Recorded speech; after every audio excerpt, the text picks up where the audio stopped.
Today we're going to begin our study in the history of philosophy in a brief overview of Aurelius Augustine, who is known to us more commonly as St. Augustine, or some people, mimicking the name of the city in Florida, call him St. Augustine. It's been said of Augustine that he is the greatest theologian, at least of the first millennium of Christian history, if not in the entire history of the church. But he distinguished himself not only for his work in theology, but also in the realm of philosophy, and as a bishop, being the bishop in the early church in North Africa, and also as a founder of a monastic order that bears his name. And certainly it would not be an overstatement to say that no one in the first 1,000 years of church history had such a formative influence on Christian thinking as this man did. And part of the thing that is so important in understanding Augustine is that he didn't have the advantage, as Anselm did, and as Aquinas did, and later Luther and Calvin and Edwards did, of having had an Augustine to go before them. He was on his own, more or less. He was the pioneering intellectual giant of the early Christian centuries. We also see that in Augustine, he, perhaps more than any single figure, gave definition to the soteriology, or the doctrines of salvation, that define historic Reformed theology and Protestantism, so that Protestants all claim Augustine as their father, while at the same time his definition of the nature and function of the church, that is, his development of ecclesiology, the doctrine of the church, has had a tremendous impact on the development of Roman Catholic ecclesiology, so that the Roman Church also claims Augustine for their own. And much of the debate in the 16th century during the Reformation was a debate about where Augustine fit in the whole scheme of things of that time. Now, Augustine was born in the 4th century, in the middle of the 4th century, in the year 354, and died in the year 430. And during the course of his life, he was engaged in many theological and philosophical controversies. As a young man, before he became a Christian, he went through various flirtations and involvement with alternate systems of thought. For a while, he joined the Manichaean movement and then became very much engaged with Neoplatonic philosophy, which he then rejected and spent much of his life offering a critique against Neoplatonism, though students of Augustine to this day sometimes criticize Augustine for thinking that he never really completely rid himself of some of the rudimentary ideas that were found in the very system with which he was contending. Now, in addition to the philosophical controversies he was engaged in, he was engaged also in many theological controversies, the two most important of which are the so-called Donatist controversy, which was a controversy regarding the legitimacy of baptism that had been performed by heretics or lapsed clergymen and so on. But even more important was his controversy with the British monk Pelagius. And so we have that historic so-called Pelagian controversy in which the doctrines of grace were at the center. In fact, Augustine's emphasis on the grace of God in redemption was so strong that he has been called historically by the Roman Catholic Church the Doctor Gratiae, that is, the doctor of grace. But our basic concern here is not with his theological contributions, of which there are many, and they are vastly important, but where he fits in the history of philosophical investigation. Now, one of the most important things that he was concerned about was the question of epistemology and of the problem of epistemology that had been developed by Neoplatonic thinkers. And Augustine was facing a revival of skepticism in his own day, and that skepticism really was two-pronged. On the one hand, there was a widespread skepticism against the reliability of the senses, or the reliability of sense perception, in order to gain any knowledge. And also, there were those skeptics who were completely skeptical about our ability to achieve truth at all. And Augustine countered these people by saying that even the skeptic who is completely skeptical has to admit to certain truths.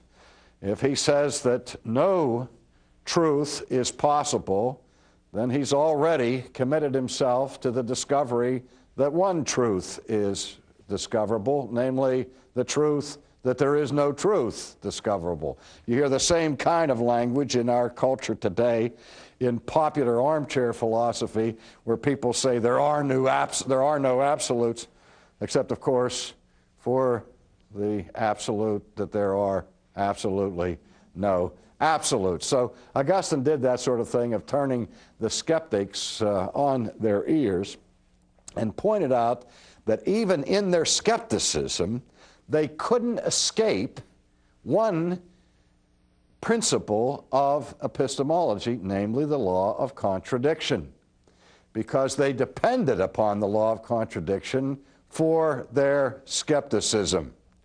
And if one is going to reason at all, they are dependent upon rational principles, and this was one of the points that he tried to make.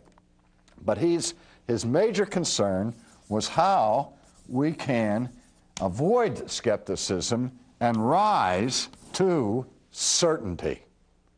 Because the whole issue of philosophical certainty has been one of the things that has preoccupied the theoretical thinkers of Western history. Can we be sure of anything? And of course, one of the first targets of the question of certainty is sense perception.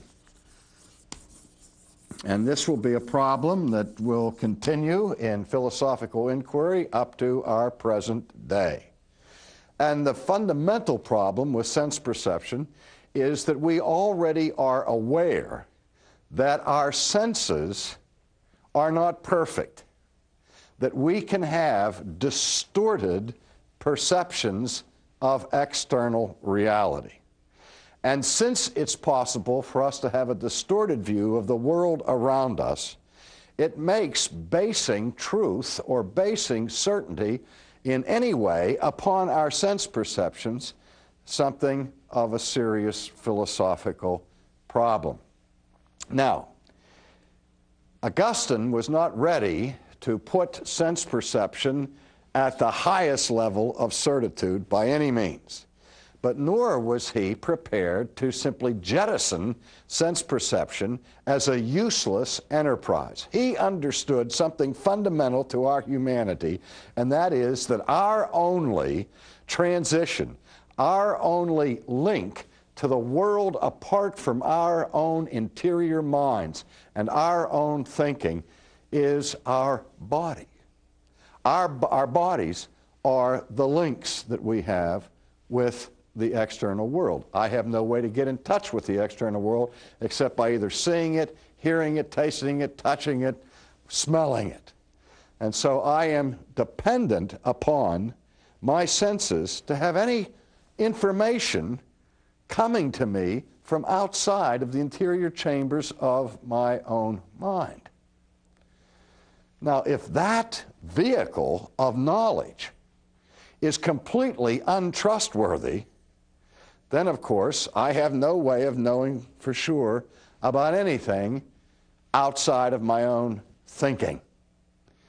So Augustine took a close look at that problem of sense perception, and one of his famous illustrations was the illustration that was common to people in the ancient world, and one that I think all of us have experienced at one time or another. If you've ever been in a rowboat and you put the oar in the water and you look from the perspective of sitting there in the rowboat, you look at the oar, and of course you can see the handle of the oar until it goes into the water. But if the sky is bright and the water is clear enough, you can then see further down into the water and see the end of the oar. But from your vantage point, it looks like once the oar hits the water, it bends. Do you recall that kind of sensation? Where from the vantage point of being out of the water, you put the oar in the water, and from where you're sitting, you look and the blade of the oar is bent away from you. And so looking at that, you would say, well, I have a bent oar in my hands. Is the oar really bent, or is this an illusion caused by the water and the light and all of that? Well, if it is an illusion, and if such illusions are part of our daily experience of perception, how do we know that all of our perceptions are not illusions? Well, Augustine made a very simple distinction here, but it's one that's very important, not just at a theoretical level, but at a practical level. He said, well, I may be wrong about what the oar is actually doing, but I still can be confident that I am perceiving the oar as being bent. That is, the content of my perception may not be perfectly accurate, but I can still know that I'm having the perception, and that I'm perceiving that the oar is bent.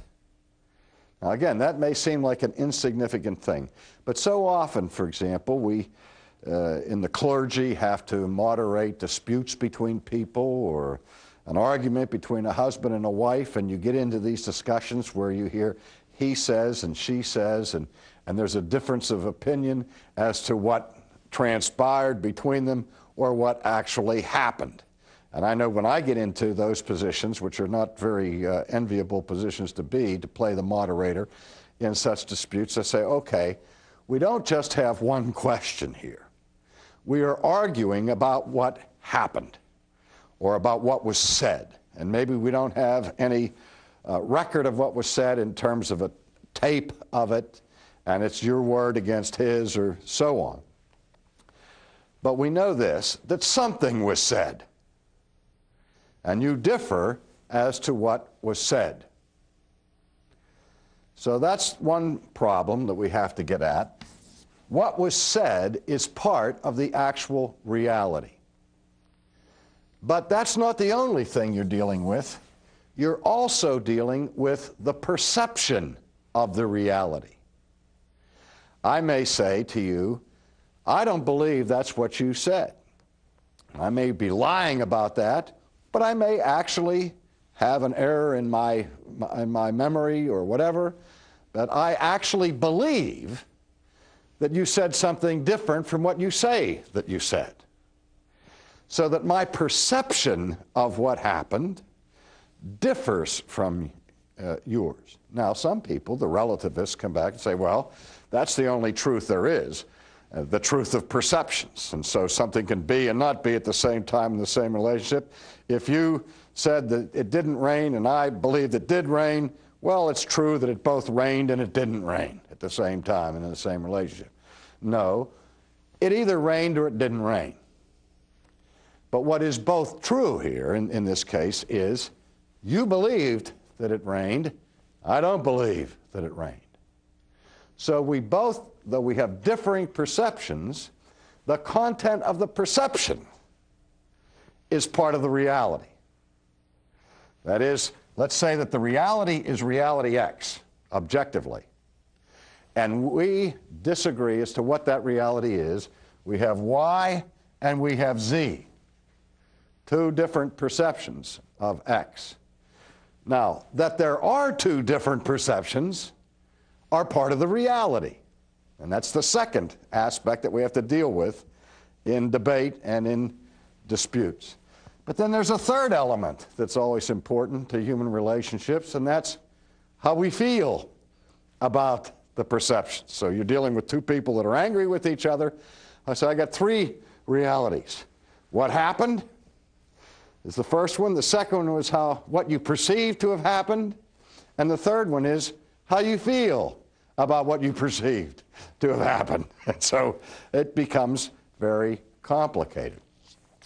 Now, Augustine is probing this sort of thing, and he says, a man who has just come out of a shower and steps into an air-conditioned room says, oh, it's cold in here. Where the other man who has stepped off an iceberg walks into the room and says, it's warm in here. Well, is it warm or is it cold? We don't perceive color the same. You like tomatoes, I don't like tomatoes. Can we agree that tomatoes taste good? Well, they don't suit my taste, but they do suit your tastes. And even though we may not be able to agree on the objectivity of the taste or of the color or of the degree of heat or coldness, we can still have awareness of our perceptions.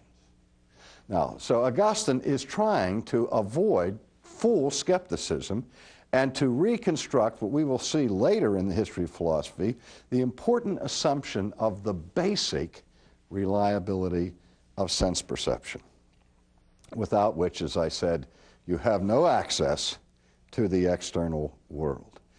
But Augustine did not rest with sense perception because he recognized that there was a difference in terms of the level of certainty that can be achieved between sensory experience and what we might call today the formal level of knowledge, or rational truths, or to make it simple, mathematical truths. We can be certain that 3 and 3 are 6. And they will always be 6, and they have always been 6. We're not talking about 3 apples and 3 apples. We're talking about the formal concept of the relationship between the number 3 as it is added to another number 3 and to the sum of the two, which is 6, which is simply a form of symbolic logic when we reduce mathematics to that point. So, following Plato and his theory of forms and so on, Augustine agreed that there is a higher kind of certainty that comes from the mind or the soul, from rational truth. But he was by no means a simple rationalist in the sense that he thought that the only truth that could be learned would be that truth which was deduced by naked human reason. Rather, the highest level of certainty he was concerned to find not as an abstract philosophical goal, but Augustine was very much concerned about human happiness. But not in the level that was found among the Stoics and the Epicureans, who were just looking for philosophical peace of mind.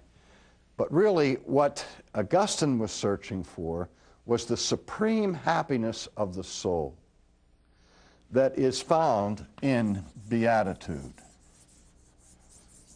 a beatific happiness. And I put quotes around the word happiness when I talk about Augustine because we have such a cheap use of the term happy. We talk about happiness as a warm puppy, or happiness as making a birdie on the green. No. For Augustine, the ultimate happiness is a knowledge of God. And that, more than anything else, was what he was searching to discover.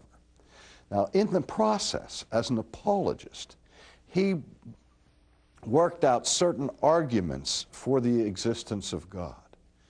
But what he was basically saying was this, that in the first instance, if the mind recognizes that certain truths are objective, necessary, and eternal, such as the truths of mathematics, such as the truths of logic, the formal truths of which I was speaking a moment ago. That there must be, according to Augustine, an immediate recognition that there has to be some foundation for these eternal truths. There has to be some source of it. And he, of course, believed, as a matter of faith at this point, that the ultimate source for truth and for all eternal truth is an eternal being who eternally thinks his perfect ideas. Now you can see the little touch of relationship here to Plato and his theory of ideas. But he says that if any truth is eternal, such as the truth 2 and 2 are 4, or 3 and 3 and 6, or 6, that implies a knowledge of God.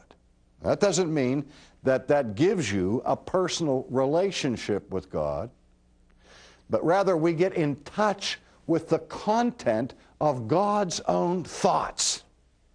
That is, for Augustine, you can deny God religiously, but you can't deny him philosophically if you allow for eternal truth.